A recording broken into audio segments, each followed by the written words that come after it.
Bonjour à toutes et à tous, bienvenue sur votre chaîne d'information régionale. L'actualité du jour près de chez vous, ici c'est en images en 8 minutes en ce jeudi 31 janvier. Et ça démarre par vos prévisions météo avec un temps froid et sec aujourd'hui, des températures proches de 0 degré. On aura d'ailleurs 0 degré à Saint-Omer cet après-midi, 1 degré à Lille ainsi qu'à Dunkerque, Boulogne et le Touquet. Un temps sec tout de même malgré les perturbations nuageuses. Du soleil un petit peu et le retour peut-être de la neige en fin de journée, mais ça on en reparlera. Ce qu'il faut surtout évoquer ce matin, c'est ce temps froid, surtout ces gelées nocturnes et les brouillards givrants. Depuis ce matin, du verglas également sur certaines routes, localement des plaques de verglas, soyez donc très prudents sur la route, car ce verglas et ces brouillards givrants perturbent la circulation. Depuis hier, on le savait déjà, les Hauts-de-France sont donc annulés. De nouveau, aujourd'hui, les transports scolaires et interurbains, mais dans certaines agglomérations également, notamment à Boulogne et autour de Lille, les transports urbains, les bus connaissent d'importantes difficultés pour circuler. Certaines lignes sont annulées. Certains arrêts ne sont pas desservis, que ce soit à Boulogne-sur-Mer aux alentours ou dans la métropole lilloise. C'est à cause de ces brouillards givrants. La visibilité est entravée par les nuages bas sur les routes. Ça peut également glisser à cause du verglas. Soyez donc très très prudents sur la route aujourd'hui. Météo France a maintenu sa vigilance orange, neige et verglas jusqu'à ce soir dans la région, dans le nord et le Pas-de-Calais. L'actualité, d'abord ce problème récurrent mais dont l'impact est un peu plus sensible peut-être durant l'hiver. Régulièrement les pharmacies sont confrontées à des pénuries de certains médicaments, des ruptures de stock concernant des traitements spécifiques ou des maladies chroniques. La cause première de ces pénuries, c'est simplement la mondialisation. Beaucoup des matières premières des médicaments viennent aujourd'hui d'Inde ou de Chine et il y a parfois d'importants retards de livraison.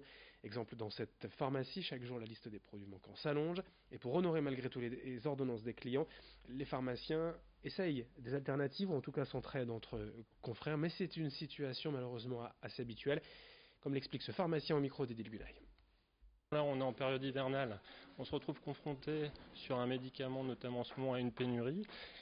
Il y a des génériques, mais en fait, comme tous les laboratoires se fournissent au même endroit, il y a des pénuries pour tous les laboratoires. Et du coup, oui, c'est vrai, des moments où il y a des pics de consommation sur une molécule en particulier, on peut être confronté à ce problème-là.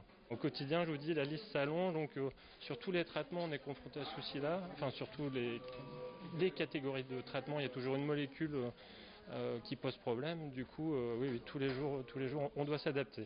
Ah ouais. Le département du Nord pourrait prochainement ne plus financer les accueils de jour à destination des personnes touchées par la maladie d'Alzheimer. Un choc, évidemment, pour de nombreuses associations de services à domicile.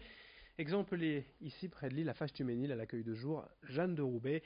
Aujourd'hui, un tiers de leur financement vient du département, environ 60 000 euros par an, et en cas de désistement, ce serait aux familles de payer, mais bien évidemment, selon l'association, beaucoup ne le pourraient pas. Dans cette structure, 60 personnes sont prises en charge chaque jour. Un endroit convivial où l'on maintient du lien social, essentiel aussi pour faire travailler la mémoire et les facultés psychomotrices. Explication au micro de Xavier Silly. Ça tourne autour de 60 personnes sur nos registres, avec bien sûr des entrées et des sorties. Les gens viennent entre 1 fois et 3 fois par semaine, 3 jours par semaine, entre 1 et 3 jours. Donc forcément, si les familles doivent payer davantage, ils viendront qu'une fois, ou ils viendront plus, ou des choses comme ça. En gros, ça double le coût pour les familles, ça passe de 20 euros à 40 euros. Donc c'est vraiment un manque à gagner, alors que je pense qu'il y a d'autres économies à faire qui sont plus importantes ailleurs. L'actualité régionale en images avec une nouvelle manifestation des stylos rouges hier à Lille. C'est l'ensemble du personnel de l'éducation nationale, professeurs ou encadrants, surveillants ou CPE, qui se regroupent derrière ces stylos rouges, tous ceux ayant un lien avec la scolarité de nos enfants depuis peu. Ces profs manifestants dans l'académie corrigent l'ensemble de leurs copies à 20 sur 20, une manière pour eux de protester contre leurs conditions de travail et le manque de reconnaissance de leur profession. C'est d'ailleurs ce qu'ils ont voulu montrer hier en manifestant, expliquer que leur travail continue. Après la classe, il n'y a pas que les cours, il y a aussi la préparation, la correction des copies, mais c'est un travail invisible pour beaucoup.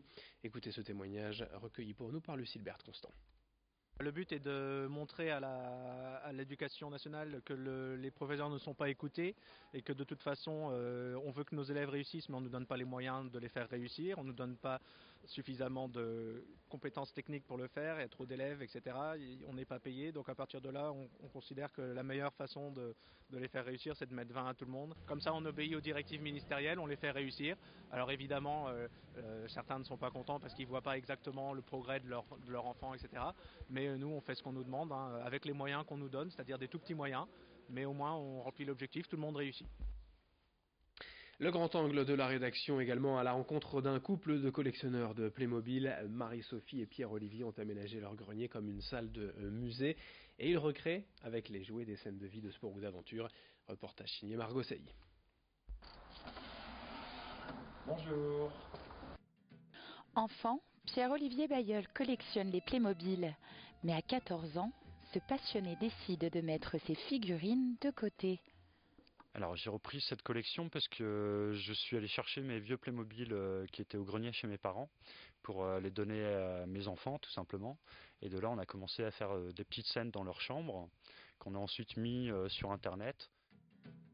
Un échappatoire qui lui permet d'exprimer sa passion pour les sports extrêmes. Habitant le Nord, j'ai pas vraiment l'occasion de pratiquer donc j'ai trouvé la solution, je le pratique à travers mes Playmobil. Et je me spécialise effectivement dans ces décors un peu de montagne, de ski freeride, de sport extrême. J'ai plusieurs projets d'ailleurs autour de ces thèmes encore à venir.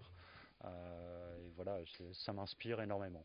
Mais au-delà du sport, c'est aussi une occasion de faire des rencontres. Les expos Playmobil, elles sont énormément riches de rencontres humaines.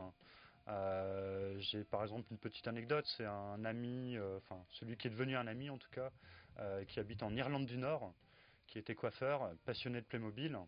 On s'est rencontrés d'abord sur Facebook, donc virtuellement, jusqu'au jour où on a vraiment communiqué ensemble, on a fait des projets ensemble. Et un jour, il a pris sa voiture, il est venu me rencontrer ici en France. Et on a passé une semaine merveilleuse ensemble. Je lui ai présenté d'ailleurs tous les autres amis Playmopotes. Si cette passion génère des rencontres amicales, elle se partage aussi en couple.